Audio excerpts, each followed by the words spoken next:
is with great pleasure. Let's get a round of applause to Voices, a musical by Gary Sharon. Thank you. I've been playing around festival for 30 years, but the musical is brand new. We did the very first performance of it just a month ago, and so we're going to do some selections from it this afternoon. We thank you for coming. Voices is a musical based loosely on the life of the Apostle Paul, the first century Christians, and it's adapted from a novel by Walter Wangerin Jr. called Paul a Novel. What really interests me in it is that he puts a focus on the fact that the early Christian church was Jewish. Jesus was Jewish, the disciples were Jewish, Paul was Jewish, everybody was Jewish, and the conflict within the early church was, how Jewish do you have to be? Especially when Paul came and started working, bringing Gentiles, non-Jewish people into the church. Then the question became, do all those Gentiles have to become Jewish to be Christian? Major conflict that almost railroaded the Christian church in its first few years. This story is really the story of Paul as told by two people, Priscilla, one of the women that Paul lifted into leadership during his ministry, and James, the brother of Jesus of Nazareth, who was the leader of the Christian church in Jerusalem in the early days. And on this first song, they talk about how they were first introduced to Paul.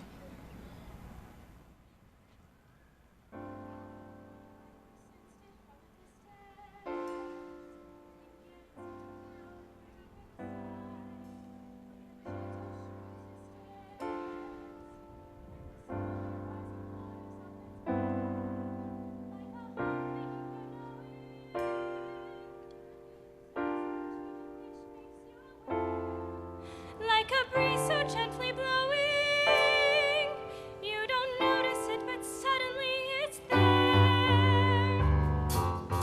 One small voice above the others, and it's giving you no choice. You know nothing else matters.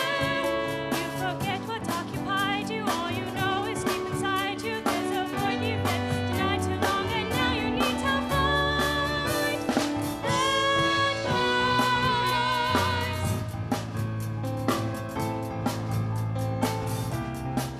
I could tell it in an instant. Such authority could never be denied. So respectful, so insistent, with the power to unite and to divide. First it quietly caresses,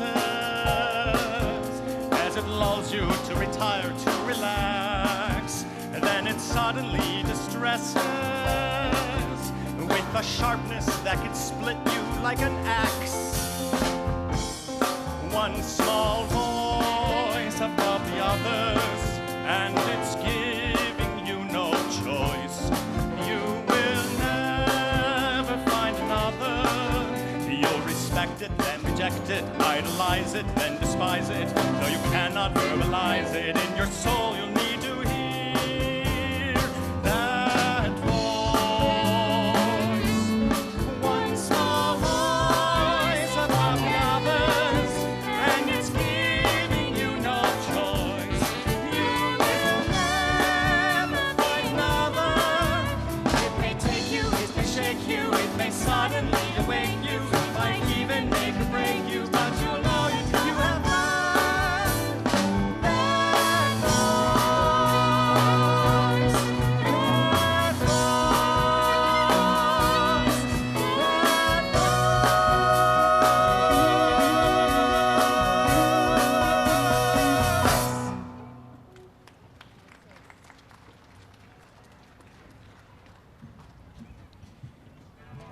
One of the very first conflicts within the early church was that this new Christian sect was stealing members from the Jewish temple. And so one of the scenes early on, we have a house church of Christians, which was right next door to a Jewish temple, which at the end of it led to a scene of conflict. On your left is the Christian congregation, who is actually going to be singing a song that's based on one of what was considered one of the earliest Christian hymns in the Bible. And on your right is a group of the Jewish congregation who's singing a psalm about the law.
In the beginning, Paul was a Pharisee named Saul, and he persecuted Christians, imprisoned them, tortured them, and in some cases they were even killed.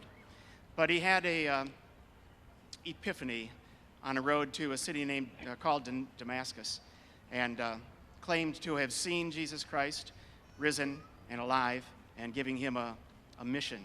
So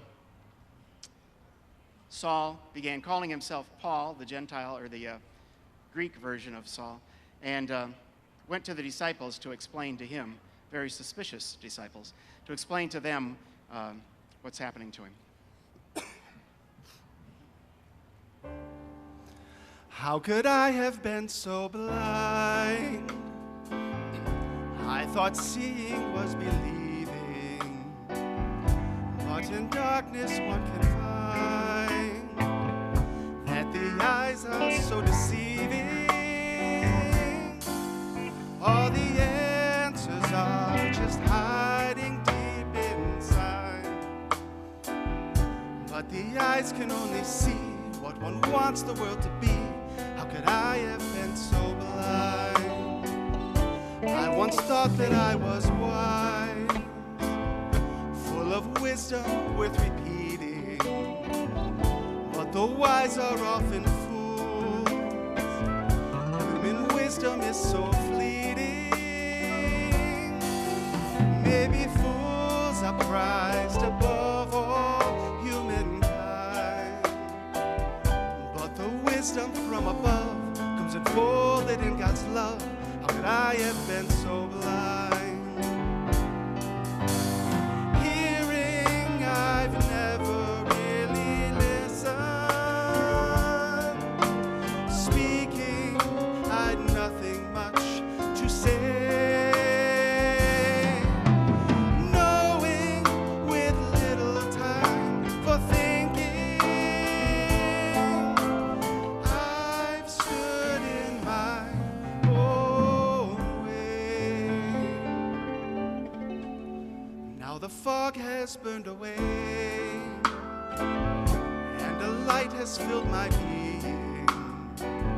Now my night has turned to day. For the first time I am seeing, like a gathering storm, I'm ready to unroll.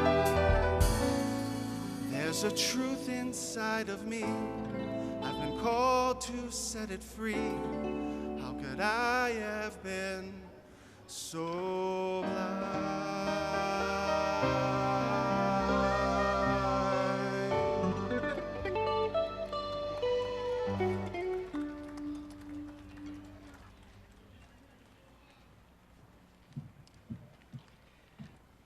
Paul's protege, Priscilla, is introduced to a woman from Paul's past named Lydia, a wealthy woman who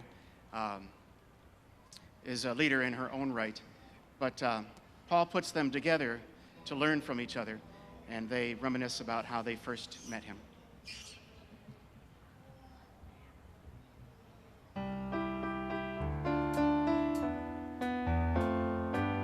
When we first met, we were so young, although he never even knew. A young man in Jerusalem, a Pharisee so bold and true, a man so handsome and alive, but he didn't notice me. The years went by, we met again. He was so different yet the same. He was so different and the same, but he was spoke a different message. I recognized him right away, but he hardly noticed me. As time went by, we met again. This time I was the one who changed. So self-assured, no need for men. My life so suddenly arranged. Prepared to step out on my own. And suddenly he noticed me.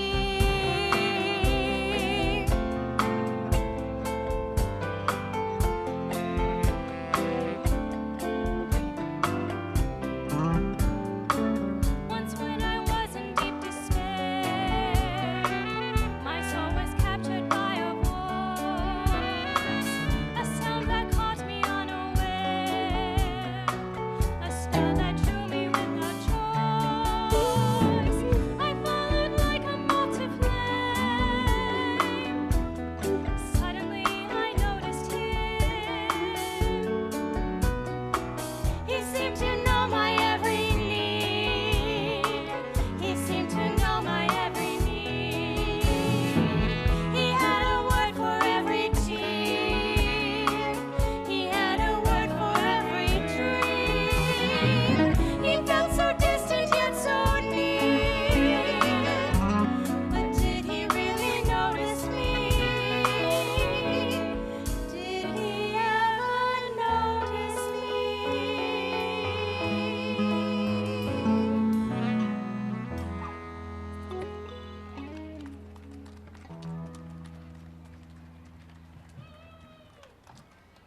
We're doing selections from a musical called Voices. At the end of Act 1, a crisis kind of arises Paul and the disciples have been trying to negotiate some kind of peaceful resolution between the question of what are the laws, what do the Jewish laws mean to the newly converted Jewish Christians.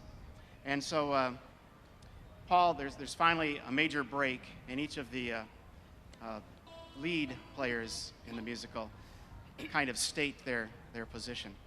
So on the far end we have James, the brother of Jesus and the leader of the Christian Jews in Jerusalem. Paul in the middle, and on this end, Priscilla, one of Paul's followers. From this day on, no more chains and shackles. From this day on, no more fear nor shame. From this day on, they'll know me by my actions.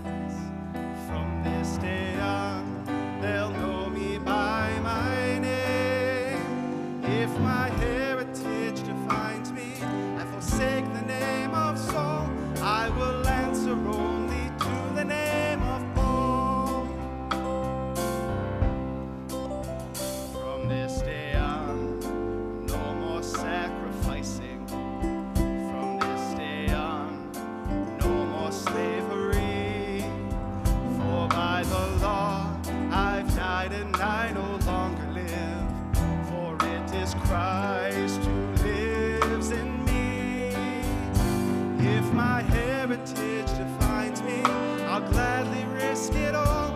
I will answer only to the name of Paul. Must it always be this way? Why can't he accommodate the law? Must he always have his way? When will it be my turn? Freedom or tradition? Must it only be one or the other? He is just a thorn in my flesh. When will it be my turn? Must it always be this way? Why do anger and insults follow me? Must they always have their way? When will it be my turn? Can't a woman stand to pray? Can't a woman worship with men? Must it always be this way? When will it be my turn? Must it always be this way? Disagreement Must it and always be this division. way? How can I make them understand? When will it be my turn? Freedom or the law? Must it be only one Must or he the have other? his way? Will I ever finish Must this it be? race? When will it be my turn? When will it When will it be my turn? Must it be this way?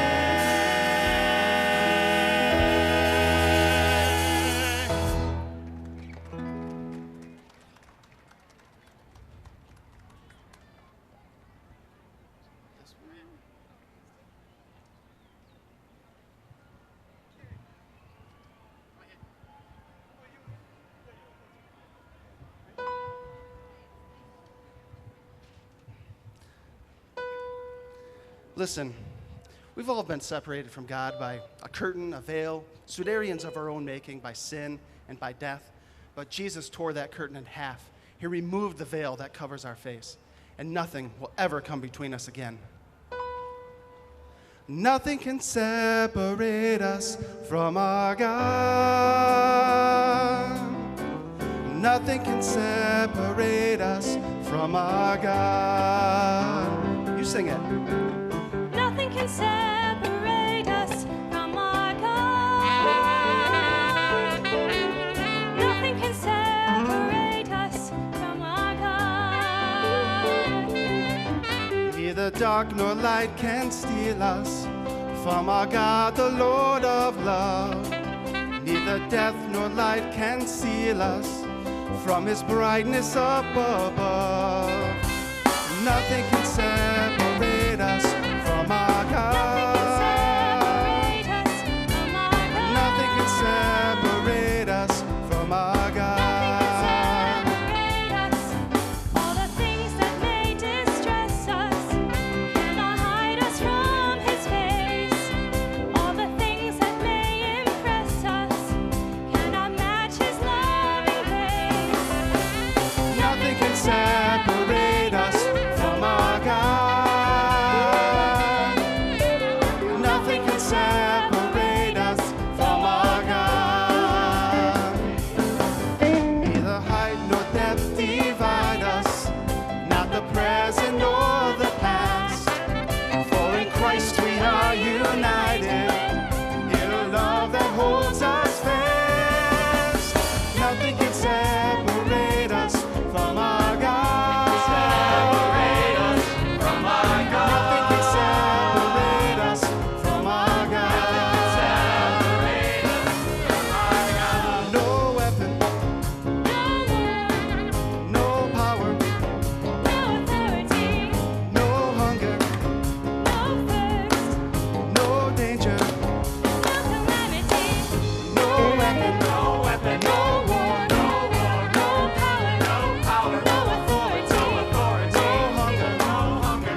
Thank you very much. Thank you for coming to hear us. God bless.